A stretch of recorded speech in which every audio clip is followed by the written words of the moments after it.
السلام علیکم viewers, welcome back to my YouTube channel Afsana health tips. ناظرین میں امید کرتا ہوں کہ آپ سب خیریت سے ہوں گے۔ اللہ پاک آپ کو صحت تندرستی والی زندگی عطا فرمائے۔ ناظرین آئیں ہم صبح کا آغاز صبح کی دعا پڑھ لیتے ہیں۔ بسم اللہ الرحمن الرحیم، حسبی اللہ لا الہ الا هو علیہ توکلت وہو رب العرش العظیم۔ اللہ تعالیٰ آپ کو دائمی خوشی اور صحت مند زندگی عطا فرمائے۔ ناظرین آج کی جو ہماری خصوصاً ویڈیو ہے وہ گردے کی پتھری کے حوالے سے ہے۔ اس کا وظیفہ میں آج آپ کو بتاؤں گا۔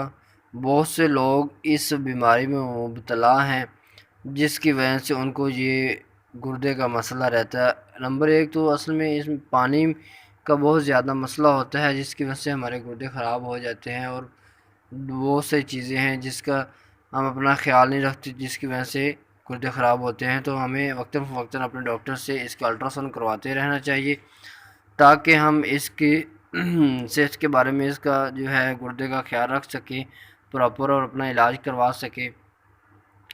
تو ناظرین جو ہے گردہ کے اندر یہ جو آپ سٹون دیکھ رہے ہیں یہ گردے کی ہماری نالیوں کے اندر چلی جاتی ہے جس کی وجہ سے ہمیں بہت زیادہ مشکلات ہوتی ہیں، بہت زیادہ پین جو ہے برداشت کرنا پڑتی ہے۔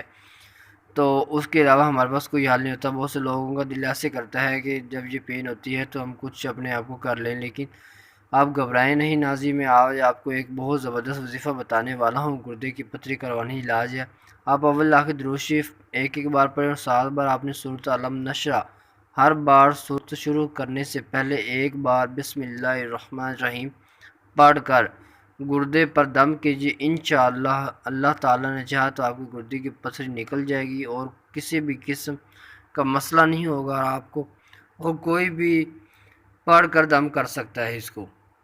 یہ دعوت اسلامی کا بہت ہی اچھا علاج ہے، آپ انشاءاللہ کریں۔ آپ کی گردے کی جو پتھری ہے وہ ایسا ریزہ ریزہ ہو کر نکل جائے گا، آپ کو اس درد سے بہت جلد تکلیف جو آپ کی ہے اس سے آپ کو ریلیف مل جائے گا، اور آپ دیکھیں گے کہ واقعی آپ کو اس سے بہت ہی فائدہ حاصل ہوا ہے۔